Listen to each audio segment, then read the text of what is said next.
I want to welcome everyone to the 2015 edition of the SU Research Day and Innovation Showcase. This is our third annual edition of this particular event. We appreciate everyone being here. Special thanks to our provost, Dr. Diane Allen, who is on her way here from a meeting at the system office, so she should be here, she said, in probably 15 or 20 minutes. So special thanks to Dr. Allen and the rest of the exec staff and the president, Dr. Janet Dudley-Eschbach, for her support of this event and research and scholarship on this campus. We really appreciate everything that they do for us. For our final faculty presentation of the afternoon, we have Dr. Tom Goyens of the History Department. It's going to talk to us about, the title of his presentation is Johann Most and Elena Mencken. I probably said those wrong, but I'm from Mississippi. An Anarchist Family in New York, 1888 through 1907. Tom? All right. Okay, so the Anarchists are last on the schedule. I see what's going on here. Well, thank you for coming out, and also thank you to Dean Pierrebohm for the invitation.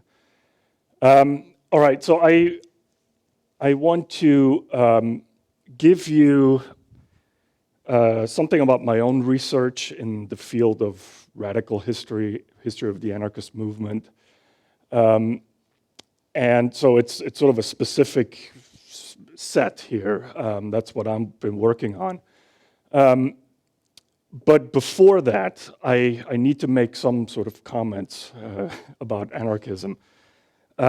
Usually when I speak about anarchist history, even in an academic setting, I have to sort of do a throat clearing, so to speak.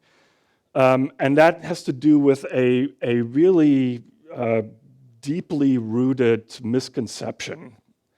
I think you probably sort of know what I'm talking about here. So the misconception goes like this. The anarchists were crazy bomb throwers who intent on destroying civic society. And so there were some individuals, so we need to acknowledge that, there were some individuals who did commit acts of political violence. But it's a gross misrepresentation, to say the least. And so I begin with this because it does frame a little bit my field, which is very, very active. It's very exciting. There's new books with large academic presses coming out, I mean, every month. And so a lot of the work is to really dig in, and so there is a picture now of the anarchist movement in the United States and everywhere else that is really quite different than that idea of sort of the terrorist, right? So I want to sort of begin, and this is brief, but a few sort of elements of that new picture that we now have. So first of all, we now know, there's a lot we don't know yet, that let me make that clear, but that's good, that's fun, that's, you know, it's like science. You want to be pursuing new avenues. So first of all, we know that the anarchist movement in the United States, let's say between 1880 and 1920, first of all, was much larger than we actually thought. So we're talking here maybe tens of thousands of adherents and sympathizers. Now, I want to quickly say, it's still a small group in a large nation, right? I mean, this is a minority group, but they had a real voice. That's one thing. The other part is that in the United States, the anarchist movement is largely an immigrant and working class story. And so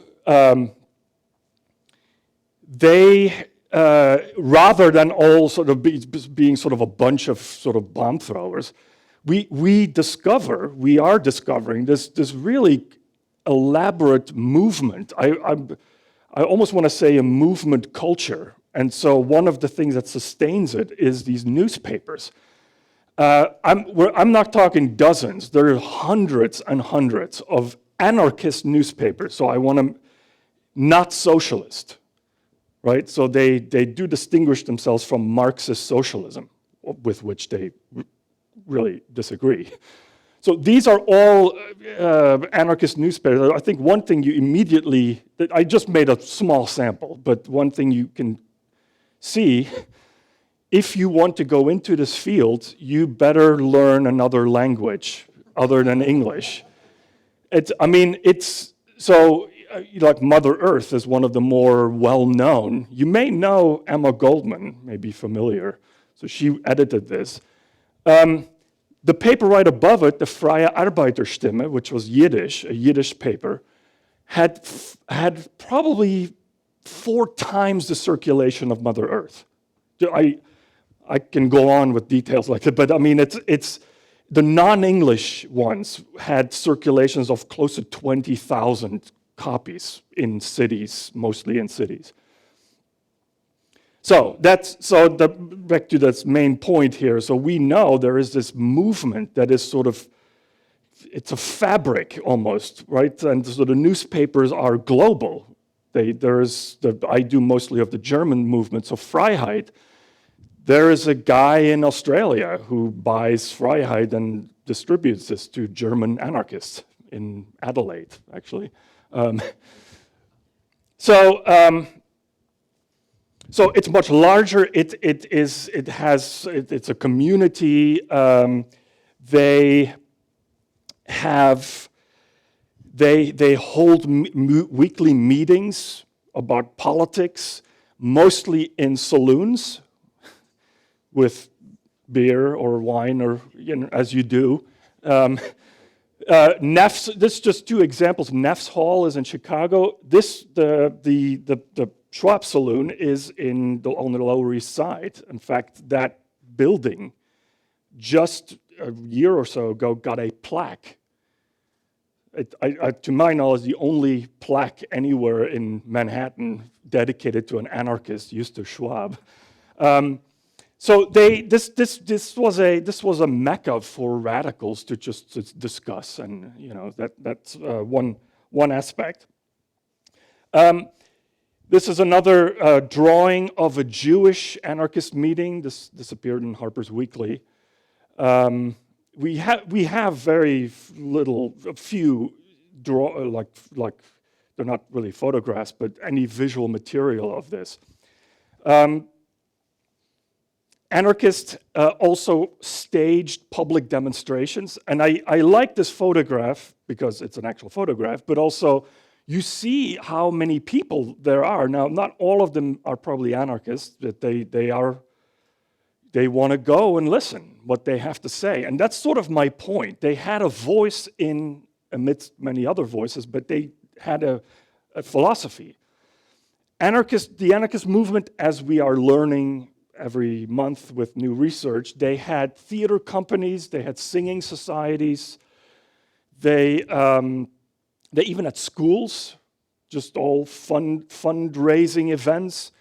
We have regular sources where large events are held in large venues, like Cooper Union, where Lincoln once spoke. 3,000 to 4,000 people would attend. So this is not a footnote in American urban history. All right.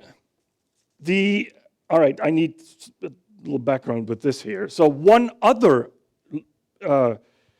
element that we are learning about, I guess you could say, the relevance of this fairly large movement. The anarchists were often the first people to introduce sort of avant-garde ideas from Europe to an American audience. Now, granted, that American audience was often small, but they were often in touch, probably because of the language. So I have a few examples of this. One is, I don't know if anyone's familiar with Gerhard Hauptmann. He is now known as a great German playwright of sort of the historical realist tradition, similar to Ibsen. Maybe that name is more familiar. So it's well-known playwright today. Back then, he was sort of a bit avant-garde, right? So one of his plays, Die Weber, which means the weavers, was actually banned in Berlin, but then once it got allowed to be performed, 2 weeks after that, it appeared in New York. Not by an American company, but by German anarchist theater company. And as you can tell, Johann Most plays a starring role in there. It's a very political play, so it makes sense that they would sort of perform this. I have another example, the saloons, the discussions in there with schooners of beer. Oftentimes new ideas, like, for example, Nietzsche, right? It's pretty mainstream now. I mean, you disagree or agree, but I mean, it's a big name now. Those ideas were first discussed in those German anarchist saloons. And how do we know this? Because of research. And here is a quote from James Honecker, maybe not well known, but he was an American writer who loved to hang out in these places, right? The anarchist places. It was sort of more interesting. Okay, so he goes to Schwab's. He hangs out there all the time. Ambrose Bierce, maybe he's known, he was also there. He says, there were no bombs, though there was plenty of beer. The discussions in German and English betrayed a culture not easily duplicated on the West Side, which sort of implies the American intellectuals. Before Nietzsche's and Stirner, which was another German philosopher, names were pronounced in our lecture rooms, they were familiarly quoted at Schwab's. So it's just one more sort of dimension of this movement that was more than violent rhetoric or violence. Okay, so this is my field that is really doing interesting work. I think there's and because it was so shunned for so long, there's materials that are just gathering dust. All these newspapers, they're only now being like, we got to look at this stuff, and so you construct this movement. So my sort of modest contribution in this field is to look at probably the most notorious anarchist, and I use the word notorious from the mainstream point of view, in the US for a while, 1880s, 1890s. Johann Most, because he was German, he became John Most. Okay, very briefly, he is a German immigrant, so he arrived in New York in 1882. But he had a career before in Germany and Austria. He was actually a socialist and sort of moved towards anarchism. He was a member of parliament in Berlin for a while, expelled from the Socialist Party, expelled from Germany, really. And then, so it ends up in New York, is a brilliant speaker, just an orator who can just, like, and maybe you could sort of tell from that drawing. A few other things about him that sort of are relevant. In childhood, he suffered from a disease that caused some of his bone in his jaw to what's the word, to disintegrate. And so he had last-minute surgery. This was back in the 1850s or so. And it worked, except that his face had to be moved slightly this way so that it could heal. So he had a deformed face. And I'm saying this because the press later in New York made lots of allusions to this. I argue, actually, because of his beard, as a young man, he couldn't wait to grow a beard because it would mask his horrible face. I argue that Most is actually the origin of that sort of cartoon that you often see. Here's one example of the disheveled, bearded anarchist. I'm sure you have sort of a mental picture of that. And so this is something he suffered from, but the press, the New York press especially, had a field day with this. Now, one other thing you need to know, Most did talk constantly about violent insurrection. He talked about, I've never found any, to my knowledge, any evidence that he actually committed a violent crime. But this is well documented. He urged workers to arm. There's one time he was, reporters were there, and it's like, well, that's crazy. What are you talking about? Arming the workers? And he just said, well, you have the Second Amendment. In this Bavarian accent, you have the Second Amendment. What are you worried about? You know, like, so it sort of uses that against he hated the mainstream press. But so it's important, and that sort of explains this cartoon. So he was vilified in the press, maybe justifiably, I don't know, but he really sort of all about conspiracies, and we got to end this capitalist system, and it doesn't work, so we got to take radical measures. So eventually he's sort of mocked. He's mocked, like this is what this cartoon is.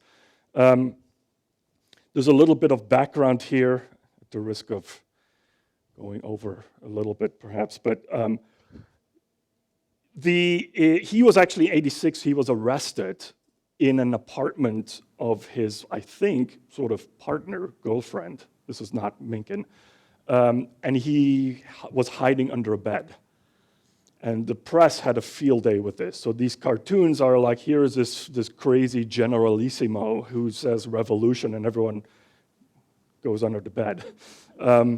It's constant. You see this, you peruse through the New York papers, and Most is always there. He's sort of forgotten now, but. Okay, my recent project is all about his actual common law wife, Elena Mencken. She is 27 years younger than he is.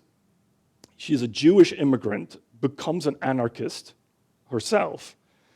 And I sort of knew vaguely that she had written memoirs much later on. I'm currently writing a biography of Johann Most. So I'm like, well, I got to look at this because they were partners. So on the left is one installment of her Yiddish memoirs. And I got a grant from Fulton, had it translated, wrote an introduction, notes, and this is Elena Mencken's memoir. And it's a treasure. So I have a few points quickly about what we learn from this, and it connects to sort of the bigger picture that in my field is sort of emerging. First of all, it's a subjective source, right? It's a memoir, but this is the only source I have about Johann Most as a human being, if you know what I mean. Like I have lots of political, but he's a father. They have 2 children. He's a spouse. It's domestic life, and it's invaluable for the biography. There's lots of great anecdotes in it. Another point about the contribution, I think, of this memoir is the role of women in the anarchist movement. And this is there's quite a bit of criticism allowed here, I think, because it turns out women were very active, but they were a bit, I would argue, pushed to the background. by men. The German anarchist movement was pretty well male-dominated. And that's a legitimate criticism, because anarchists proclaim no authoritarian structures should exist. Mencken herself was becomes the bookkeeper of the Freiheit, if you remember from that. Most was the editor of Freiheit. So he's a very critical figure. Freiheit was the largest German language anarchist newspaper in America, in the world, really. You may be familiar with Emma Goldman. Emma Goldman is an interesting case because she consciously transcended this Jewish movement and became this American speaker. J. Edgar Hoover called her the most dangerous woman in America. So anyway, here she's talking to a lot of people about, in this case, birth control. So she sort of expands in a lot of different areas. She's actually later deported from the US in 1919. But so I guess a third point about this memoir that sort of confirms or contributes to it is it's as much a story about an anarchist woman as it is about immigrant life. There is a lot of interesting details about how these anarchists are also living in this very capitalist, fast-paced commercial city, and they have to get jobs, the housing, they move all the time. There's apartments, and so you get, it's a great source for immigration historians. I have, maybe if I may quickly, here is another photo. I didn't talk about them, but just the fact that there is family, right? Family, this goes back to this charge that anarchists were just these lone wolf terrorists. They were just not. They had families. They had family picnics. So Maria Rhoda was an Italian anarchist. Pedro Esteve, very important figure in the Spanish language anarchist movement in America. Okay, I guess I wanted to end with this just adorable photograph of Most and Mencken's two sons. Okay, first of all, their names. Okay, on the left is John Jr., on the right is Lucifer Most. Poor kid, right? But I did some research on this. John Jr. grew up to be a dentist, lived in the Bronx for a long time, cherished his father's ideals, became a member of the NAACP, which is kind of an interesting. They moved to Boston later. The son of John Jr. is Johnny Most. I don't know if anyone knows who Johnny Most is, but he became famous as the sportscaster for the Boston Celtics. He died in 1993, and he has that voice that always reminds me, maybe this is how Johann Most sounded. Maybe he has that very car. And I'm actually in touch with his son, Jamie Most, and he's very interested. I emailed him this picture, and he told me immediately in an email after that, I have one of those pins.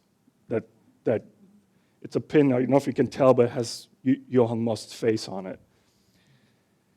So that's he became a real estate guy in New Jersey.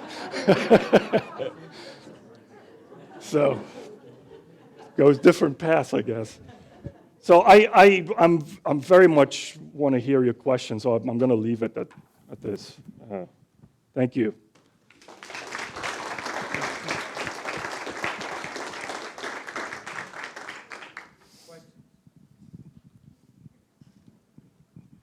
Oh, thank you.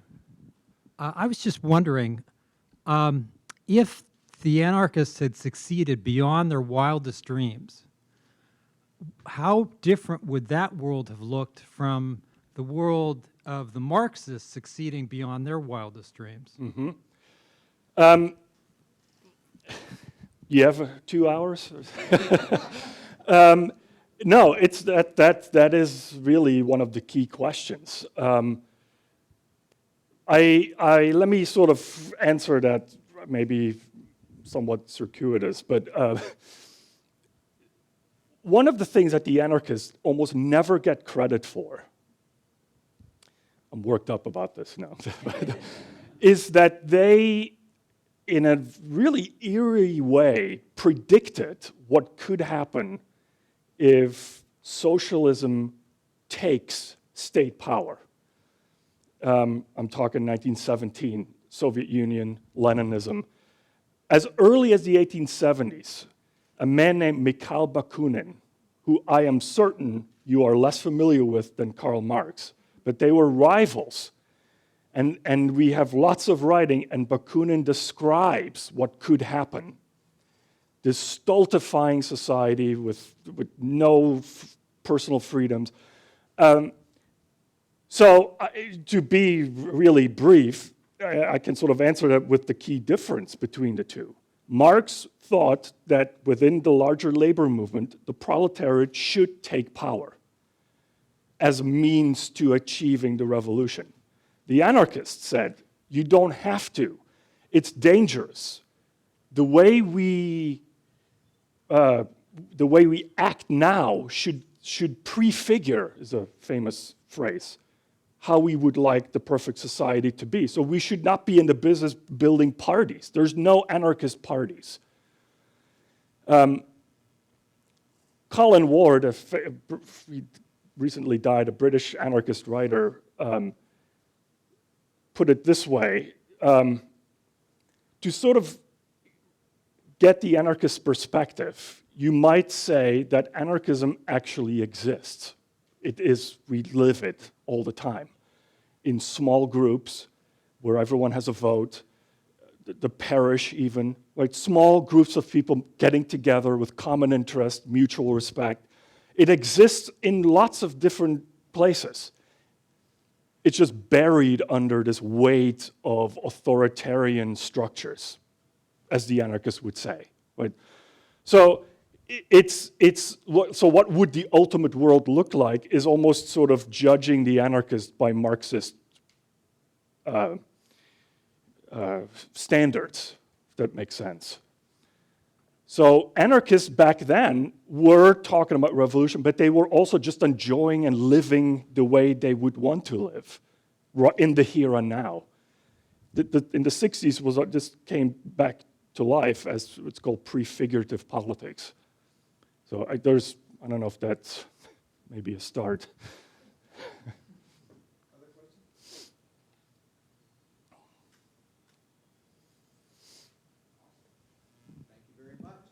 Thank you. Thank you all for coming out to the faculty presentation component of today's activities. We sure appreciate the energy from all four of our great speakers. They represented each of the schools in outstanding fashion. Thank you all for attending. We look forward to having you at next year's event, and please join us in the atrium for the showcase component of today's activities.